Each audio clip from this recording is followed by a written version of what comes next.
just want to say that to the church, that if you cling with God, God will definitely bless you. May God bless you with His words. Thank you. Hallelujah. Hallelujah. അനുഗ്രഹിക്കപ്പെട്ട youth മെസ്സേജിനായി വേണ്ടി സ്തുതിക്കുന്നു. Those words I was really touched me too. What is the blessing there? ഒരു അനുഗ്രഹം എന്ന് പറഞ്ഞാൽ പിന്നെ എന്താണ്? വാഗ്ദത്തം കിടപ്പുണ്ട്. ജ്യേഷ്ഠാവകാശം ലഭിച്ചപ്പോൾ കിട്ടിയോ? പിതാവിന്റെ മൂത്ത മകനുള്ള അവകാശം ഉപായത്താൽ എടുത്തപ്പോൾ അനുഗ്രഹം കിട്ടിയോ? Blessing. When he dressed up like Esau to get it, he's running away. He goes, serves Laban, comes back. Now he is not coming back empty-handed. ലാബാന്റെ അടുത്ത് പോയി പാർത്തിട്ട് തിരികെ വരുമ്പോൾ വെറുങ്കയോടുകൂടിയല്ല, വല്ല ആടുമാടുകളുമായിട്ടും തന്റെ കൂട്ടത്തിൽ തന്നെ സഹായിക്കാൻ ആൾക്കാരും യുദ്ധവീരന്മാരൊക്കെയും ഉണ്ട്. എങ്കിലും ഇതെല്ലാം കണ്ടിട്ട് യാക്കോബ് പറയുന്നത് ഇതെന്തല്ല, എന്റെ ഉള്ളിൽ അനുഗ്രഹമായിരുന്നു. അനുഗ്രഹം വേണമെങ്കിൽ ദൈവത്തിൽ നിന്ന് എനിക്ക് ഏറ്റുവാങ്ങണം. എന്റെ ജീവിതത്തിന്മേൽ ഒരു അനുഗ്രഹം ഉണ്ടെന്നുള്ളത് മാത്രം ദൈവം തന്ന നിമിത്തം അത് വന്നോളൂന്നല്ല, ഞാനത് ഏറ്റെടുക്കണം. അത് ആയുഷ്കാലത്ത് വന്നോളൂ എന്ന് പറഞ്ഞാൽ നീ നീട്ടിക്കൊണ്ടിരുന്നാൽ വാസ്തവം അവിടെ നടക്കും. നീ ഏറ്റെടുത്തില്ല. ക്ലെയിം ചെയ്യണമെങ്കിൽ സ്തോത്രം, യാക്കോബ് മനസ്സിലാക്കി. ഹല്ലേലൂയ. ദൂതനെ കണ്ടുകൊണ്ടോ രാത്രി മൊത്തം മല്ല് പിടിച്ചുകൊണ്ട് അനുഗ്രഹം കിട്ടിയതല്ല, എന്നെ അനുഗ്രഹിക്കാതെ അല്ലാതെ ഞാൻ പറ്റില്ല. എന്റെ ജീവിതത്തിന്മേൽ പറഞ്ഞിട്ടുള്ള ദൈവാത്മാവ് പറഞ്ഞിട്ടുള്ള വാഗ്ദത്തങ്ങൾ എന്തുകൊണ്ട് വൈകുന്നു എന്ന് പറഞ്ഞാൽ നീ ഏറ്റെടുക്കാവുന്ന നിമിത്തമാണ്. ആത്മീയ മർമ്മമാകട്ടെ. സ്തോത്രം. ഇന്ന് പകൽക്കാലം ദൈവസന്നിധിയിൽ ദൈവം നമ്മളോട് പറഞ്ഞ വാഗ്ദാനത്തെ ദൈവസന്നിധിയിൽ പോയി മുട്ടിപ്പായി ചോദിച്ച് ഏറ്റെടുക്കുന്ന അനുഗ്രഹമാണ് ശാശ്വതമായിട്ടുള്ള ദൈവഹിതപ്രകാരമുള്ള അനുഗ്രഹം. അത് ദൈവസന്നിധിയിൽ ഇരിക്കാം. അത് വായക്കൂടെ ലഭിക്കത്തില്ല. സ്തോത്രം. അത് സാമർഥ്യം കൊണ്ട് ലഭിക്കത്തില്ല, പണം കൊണ്ട് ലഭിക്കത്തില്ല, സ്വാധീനം കൊണ്ട് ലഭിക്കത്തില്ല. ദൈവസന്നിധിയിൽ നീ ആരാന്ന് വെളിപ്പെടുത്തുന്ന കാലം വരെയും അത് നിനക്ക് പ്രാപിക്കാൻ പറ്റത്തില്ല. ദൈവത്താൽ ഉപയോഗിക്കപ്പെടണമെങ്കിൽ ദൈവത്തിന്റെ പാദപീഠത്തിൽ ഏൽപ്പിച്ചു കൊടുക്കണം. സ്തോത്രം. എന്നെ കുറിച്ച് ദൈവത്തിന് വലിയ പദ്ധതികളുള്ളത് എല്ലാം നല്ലതാണ്. എങ്കിൽ ആ പദ്ധതി നിറവേറണമെങ്കിൽ ദൈവത്തിന്റെ പാടുവിടം വന്നേ മതിയാകത്തുള്ളൂ.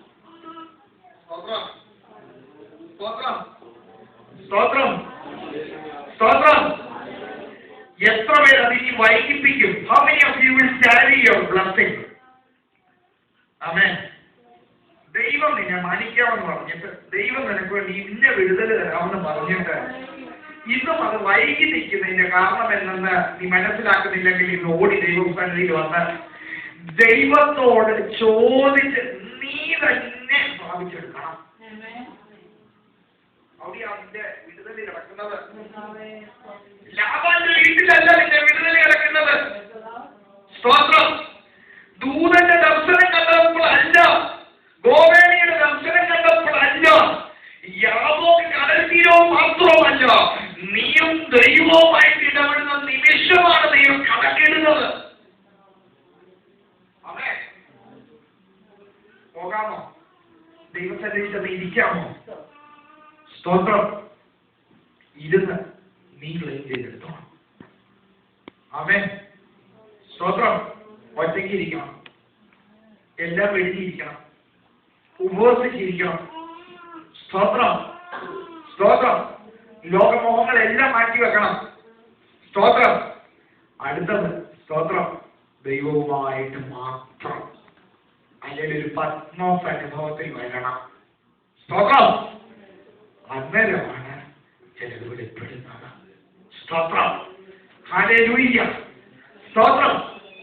അതുവരെ എത്തിയില്ലെങ്കിൽ കർമ്മയോട് ജീവിതം കാര്യങ്ങളൊക്കെ നടന്നു കിട്ടും, ജീവിതത്തിന് വേണ്ട സൗകര്യങ്ങളും കിട്ടും. വാഗ്ദത്തം നിറവേറണമെങ്കിൽ ഇത് ചെയ്തേ മതിയാകത്തുള്ളൂ. 138 സങ്കീർത്തനക്കാരൻ എന്താ പറയുന്നത്? 3-ാം വാക്യം വായിച്ച്, ഞാൻ വിളിച്ചപേക്ഷിച്ച നാളിൽ നീ എനിക്ക് ഉത്തരം അരുളി. ഈ ഉള്ളിൽ ഉത്തരം അരുളിയത് എങ്ങനെയാ ഞാൻ മനസ്സിലാക്കിയത്? എന്റെ ഉള്ളിൽ എന്ത് കിട്ടി? ഉള്ളിലെ ബലം പോയാൽ സകലതും പോയി. ആര് കൂട്ടത്തിലുണ്ടെന്ന് കാര്യമില്ല. ഉള്ളിലൊരു ബലം വന്നാൽ ആരെ കൂട്ടത്തിൽ ഇല്ലേലും എന്തെന്തോ ഉള്ളിലൊരു ബലം കിട്ടിയാൽ മതി. പ്രാർത്ഥിക്കുമ്പോൾ ഉള്ളിലൊരു വാഗ്ദത്തം കിട്ടിയാൽ മതി. പ്രാർത്ഥിക്കുമ്പോൾ ഉള്ളിൽ വെളിപ്പെട്ട് കിട്ടിയാൽ മതി.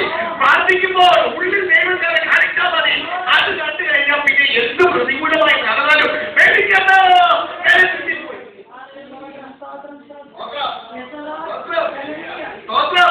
എന്റെ ഉത്തരവായിരുന്നു എന്റെ ബലം. ഹല്ലേലൂയ. എന്റെ ഉള്ളിൽ സംസാരിച്ചതായിരുന്നു എന്റെ ബലം. ഇന്ന് എന്ത് കണ്ടാലും പ്രശ്നമില്ല. കാരണം എന്നാണെന്നറിയാമോ? ഉള്ളിൽ എന്തുണ്ട്? ആ ബലത്തിലാണ് പിടിച്ചു നിൽക്കുന്നത്. ആ ഒരു വാക്തത്വത്തിലാണ് പിടിച്ചു നിൽക്കുന്നത്. ആ ഒരു ദർശനത്തിലാണ് പിടിച്ചു നിൽക്കുന്നത്. ആ ഒരു വാക്യമാണ് അവർ സംസാരിച്ചത്. സകലത പ്രതികൂലമായി ഇട്ട് ഞാൻ അതിന്റെ മടങ്ങി പോകാൻ പോയപ്പോൾ ഒരു വാക്ക്, ഒരു പാട്ട് സ്തോത്രം, സ്തോത്രം, അതെ പിടിച്ചു നിന്നു. എന്റെ ഉള്ളിൽ എന്ന് തന്നെ ബലം നൽകി. അടുത്ത സംഭവിച്ചോ?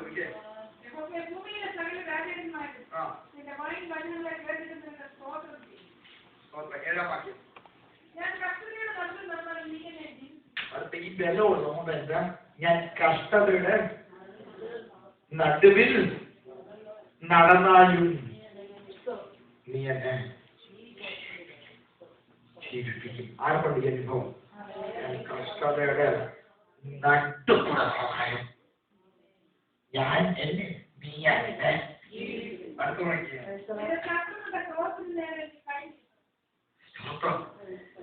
എന്നെ ജീവിപ്പിക്കുമ്പോ മാത്രം അതുകൊണ്ട് മാത്രം തീർന്നില്ല. ശത്രുവിന്റെ ക്രോധത്തിനെതിരെ എന്തെടുത്തു? കൈ.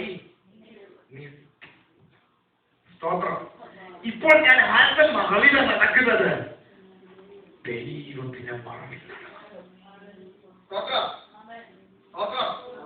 വിശ്വാസമുള്ള ദൈവത്തെ സ്തുതിച്ചാൽ സ്തോത്രം. ദൈവജനമേ, നിങ്ങളുടെ ജീവിതത്തിൽ ഏതെങ്കിലും വാഗ്ദത്തം ദൈവം ഉറപ്പ് തന്നിട്ടുണ്ടെങ്കിൽ ഇന്ന് പകൽക്കാലം വൈകിക്കല് പ്രാർത്ഥിച്ച് ഏറ്റുവാങ്ങിക്കും. സ്തോത്രം. നാളെ വരെ അത് മാറ്റിവെക്കല്. അടുത്ത വർഷം വരെ അത് മാറ്റിവെക്കല്. സ്തോത്രം.